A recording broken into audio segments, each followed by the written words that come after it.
Hey y'all, Kudo-kun here. So there's something that happened yesterday that I wanted to talk about, but I never got around to it, and if I wait too long, then it's never going to get done or it's not going to be topical anymore. Now, to get everybody up to speed, Nintendo has put out pretty much like a bug hit list of things that they want the community to help them solve with their piracy problems, pretty much. People in the homebrew community know that Nintendo is legendarily bad at making anti-piracy software for their consoles, pretty much. So I'd like to talk about this little effort to reach out to the community and get the community to help them stop piracy and homebrew, and I'd also like to talk a little bit about my personal thoughts on piracy and homebrew and the like. So first of all, let's just talk about this little listing they have here. Pretty much the idea is if you give them some kind of fix to a problem in their security right now, for the 3DS, mind you. I want to say specifically that this is all for 3DS. It makes sense that they wouldn't do this for Wii or the Wii U because the Wii U is going to be obsolete pretty soon with the Switch coming out, and they're planning on keeping the 3DS around for at least another year or so. So what they're going to do here is try to get the gaps in their security for the 3DS fixed so that they can sort of increase the longevity of the 3DS, and they're probably going to use some of the security measures in their Switch technology. They're offering a minimum of $100 for any serious security fixes, which is a pretty decent chunk of change, and the prizes go up to about $20,000. Granted, if you ask me, I think the $20,000 thing is kind of a pipe dream. Like, I think you'd have to do something really serious for the hardware to get that $20,000. I think on average, people who report things are going to get between $500 and $1,000, and I think that's pretty fair. I think the thing we have to really talk about here is, will this work? Will this actually make the 3DS unhackable if they commission some of the hackers to come to their side and actually make some stuff to prevent the hacking rather than continue it? First of all, no. Okay, we're never going to have a hack-proof system. Haven't there been people who have gotten into the Pentagon? You're really going to tell me that some homebrewers are going to get together, work with Nintendo, and create a hack-proof 3DS? No, it's never going to happen. It's dumb to even think that this is going to make the system perfect, but it could make things a little bit better. I think the next thing we have to ask ourselves is, will the people who work on homebrew applications actually take this bait and work for Nintendo? I hate to say it, but I think some of them very well will. There are a lot of really great people out there who develop homebrew applications and hacks for systems, and they'll not do this because they love the community, they wouldn't do anything to harm their community, but at the same time, there are a lot of people in the community who pretty much just do it for the heck of it, and if Nintendo offers them money to take those exact same hacks and use them to stop future hacking, it's very likely that, yes, Nintendo is going to get some pretty nice backing for their 3DS. See, the thing about being a hacker is you have to be anonymous and discreet. So even if somebody really big in the 3DS community wanted to give all of their information to Nintendo for a bit of pocket change, they could turn around to the community again and just say that they have no idea how Nintendo figured out the hack, or accuse somebody else of giving them the prevention software to start blocking out the hacks. There's absolutely no accountability. It's not like people's actual names and lives are tied into their hacks. It's something that they could very easily hand Nintendo a bunch of information, get a bunch of money, and just pretend like none of it ever happened. Overall, I like that Nintendo is reaching out like this to people, trying to offer a little bit of compensation for helping them with their 3DS security, but overall, I really don't think this is going to do a whole lot. I think this is just going to make things a little more complicated. Maybe it's going to push things back a few months. Right now, the 3DS hacking scene is at a point where things are really difficult, and this could be the nail in the coffin for 3DS hacking for a while, but by the end of 2017, it's just going to be a matter of getting different scripts up, getting different codes up. I don't think this little bit of Nintendo reaching out is going to do a whole lot to stop hacking, but it is going to put a small dent in it for a little while. And hackers are going to walk away with slightly bigger bank accounts, so, you know, that's good. I think it's nice that their hacking efforts are going to end with them getting some kind of monetary compensation for what they're doing. But like I said before, a lot of the really, really big hackers in the community aren't going to turn in their own brethren to get a paycheck from Nintendo, especially because a lot of people that do hacking do it because they're trying to fight against Nintendo and some of Nintendo's policies. It's on the air. It'll do something. I don't think it'll do exactly what Nintendo wants it to do, but some people are going to get some money, and hacking is going to be put on hold for a while, and that's about the best we can hope. People who aren't in the hacking scene are going to look at something like this and wonder, well, I don't know, is Nintendo really that bad at security measures? Is it really that difficult to design security measures for their games and systems? Boy, let me count the ways. I have got a couple of neat tidbits for you. Firstly, when people were looking for a way to put GameCube emulators on the Wii U, did you know that the Wii U, because it has the Wii virtual infrastructure pretty much, that the Wii U can natively, without the use of emulators, play GameCube games? I'm thinking that at some point, what Nintendo was looking to do was put their GameCube library up on the Nintendo Store so that you could download them and play them on your Wii U.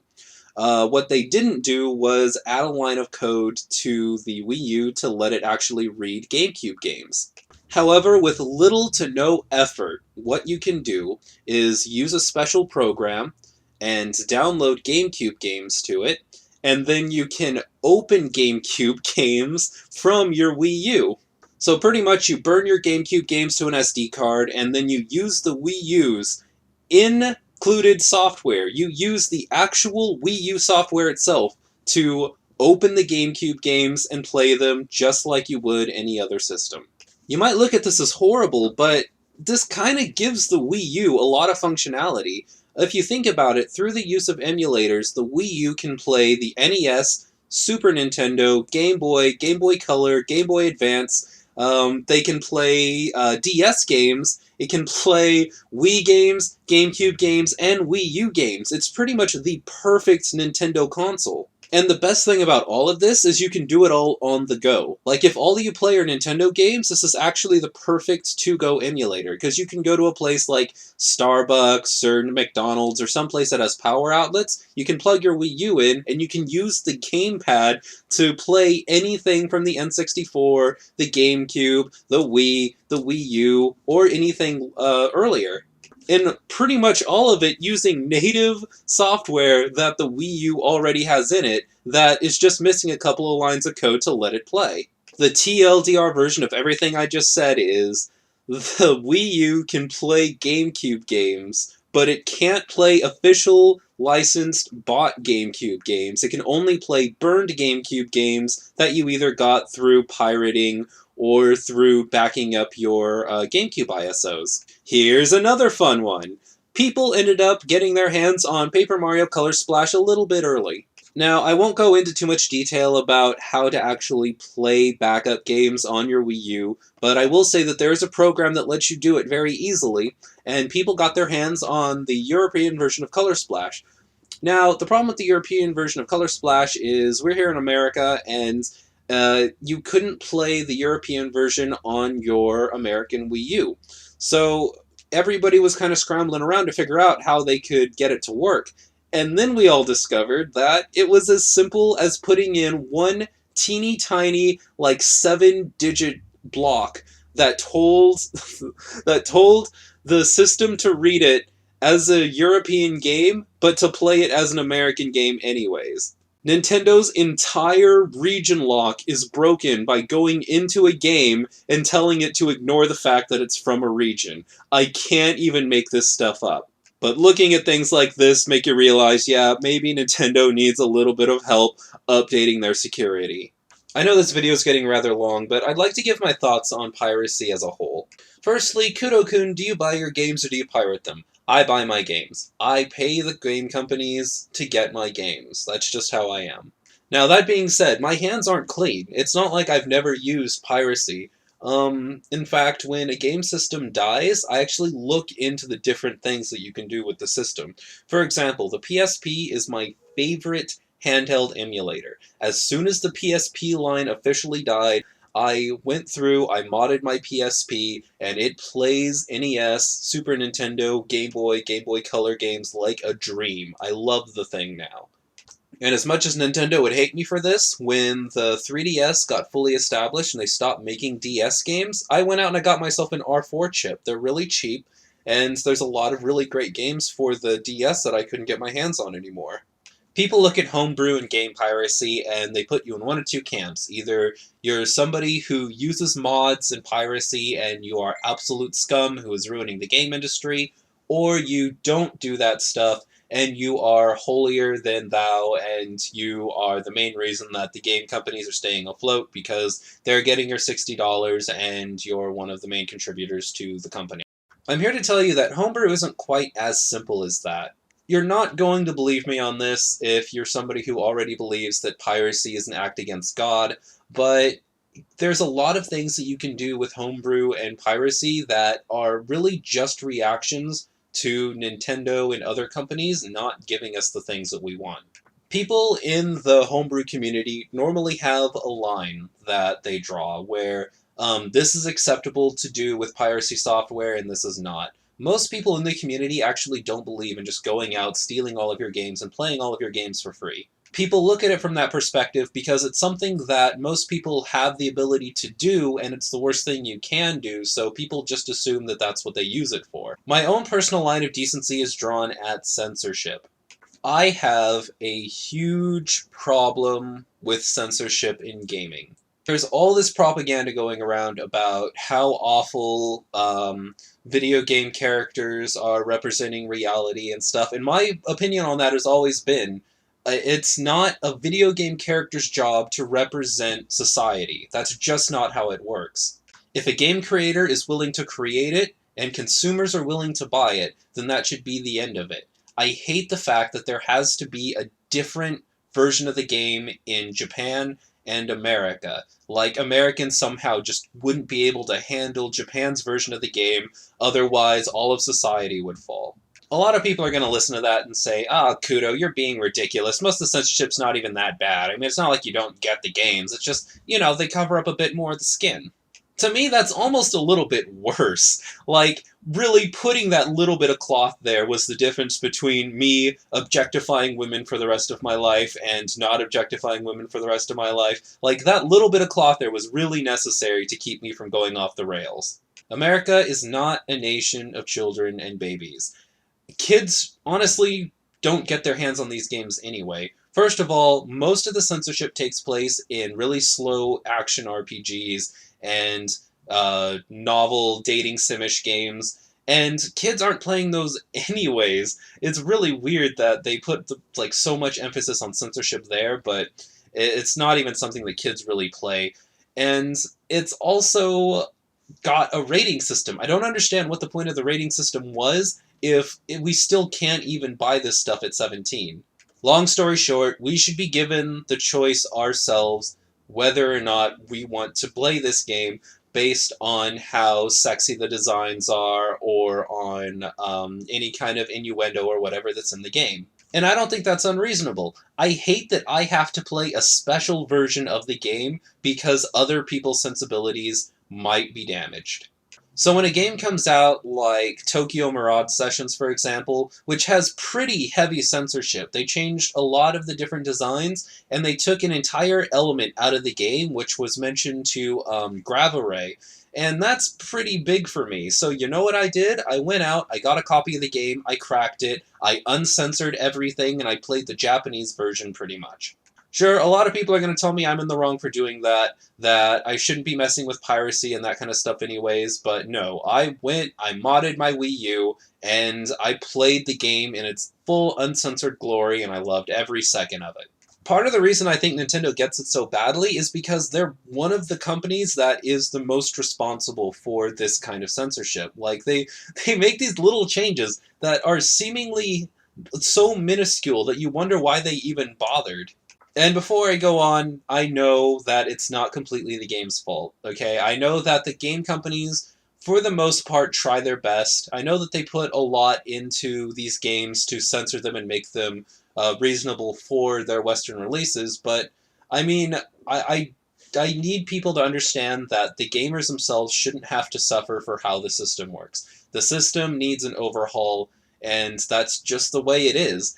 If they're going to release the game, and we as gamers are going to purchase the full price of the game, which is what most of us do. We just want the full game. We want the game that they got over there in Japan. So what do? We change the game to make it the version that they got in Japan, and then everyone's happy. The main problem here is that game piracy is partly what allows us to do this. It lets us go through a game, data mine it, apply patches, and then pretty much remake the game into what it was in the Japanese release, but obviously with all of the English subtitles and voices and stuff left in so that we can play them. Another big one for me are when games that I'm really looking forward to just never even make it here. Dot Hack Link isn't Nintendo, obviously, but right now we're speaking more to what Homebrew can do as a whole, and not just Nintendo. So there are games that come out in Japan that we would really like to have out here in the States, but for one reason or another, whether the company thinks it won't make enough money, whether it just doesn't have enough hype, the company doesn't want to bring it over because it might have something that Americans don't like in it. Regardless of what the reason is, there are games that come out there that we really want here, and what the community will do is go through the game, translate it into English, and then we can play it. And unfortunately, the only real way that we can do this is to get a ISO of the game, patch it over into English, and then play it.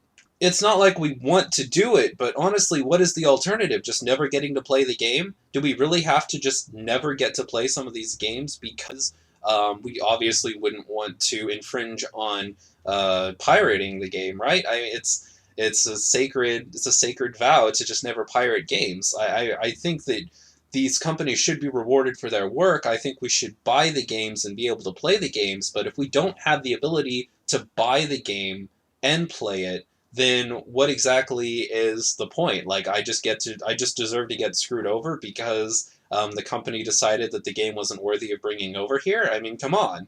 I know somebody's going to respond with, oh, well, if it's really that important to you, then just learn Japanese and play the games in Japanese. And first of all, that's a pretty dumb thing to say. Japanese is a pretty obtuse language. I study Japanese. I can read most of what's going on in Japanese, but let me say, as somebody who actively studies Japanese, it's pretty ignorant to say that the solution to the problem is just to have all these people learn a completely different language and then support the games in Japanese.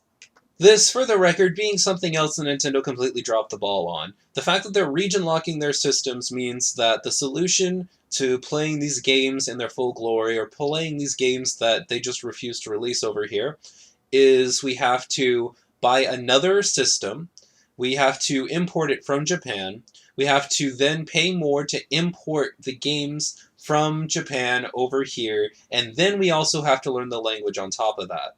See, it's so simple, guys. What's the problem?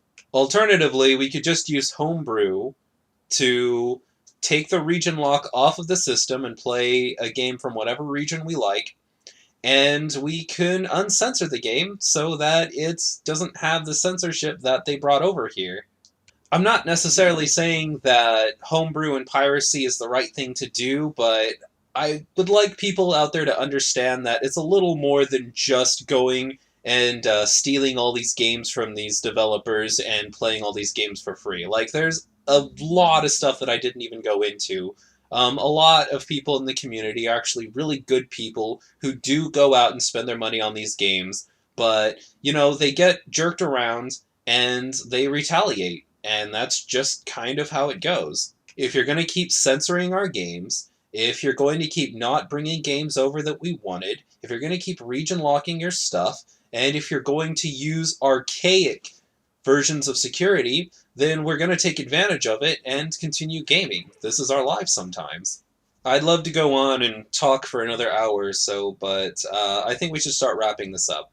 I like that Nintendo is reaching out to the community and trying to get their security issues fixed by using the people who were breaking the security in the first place. I think that's a really smart move. I think some people are going to get a bit of money for their efforts, and I like to see that. Do I think it's going to work? Not necessarily, no. especially if it's people from our community that are giving Nintendo these tips on how to fix their security.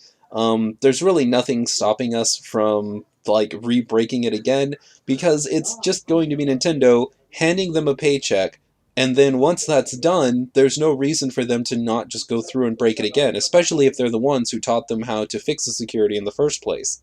I do think it'll put a pretty huge dent in the community, though. Do I think Nintendo should fix their piracy problems? Yeah, of course I do. I think it's wrong that there are people who use Homebrew as a platform to just go and steal all their games and play them for free.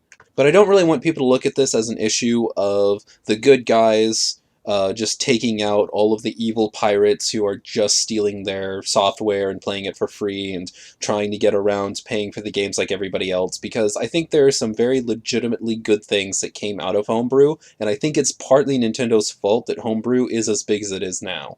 I think the best outcome of this would be if Nintendo fixed their framework so that people could stop pirating games, but also if there were still a way that we could use Homebrew to fix the things that Nintendo refuses to fix. I think they should stop censoring their games. I think there should be a way to play the games in their full original Japanese glory here in America. And if there are people who are really that sensitive about it, I think there should be a way to censor the game within the game itself, maybe a menu or something. I know I'm oversimplifying it, guys. I know that the whole censorship thing is a lot more complicated than I'm making it out to be, but all I'm saying is the people who homebrew, the people who hack, aren't necessarily always like the evil bad guys that we make them out to be. I like that when I get a game that's been heavily censored, or if I get my hands on a game that they didn't even bother bringing over here at all, that there's a community of people who will help me play the game in its original glory, that will translate the game over to me so that I can understand what's going on. And I think there's a lot of really good guys that are getting demonized for what they do, and what they do really isn't that bad and fixes a lot of things that the game companies break in the first place. That's pretty much all I'm going to talk about today. I really enjoy talking like this, but I feel like the videos are a bit too long, and I'm not that good at organizing my thoughts, but if this is something that you want to see a bit more of, me just talking about my opinions on the gaming industry and stuff, then leave a comment saying so in the comment section below. Don't forget to leave this video a like, those things really do help us out. And finally, subscribe to stay up to date on the latest Kudous news. Let me know what your guys' thoughts are on Homebrew and Piracy in the comment section below, and I'll see you guys next time.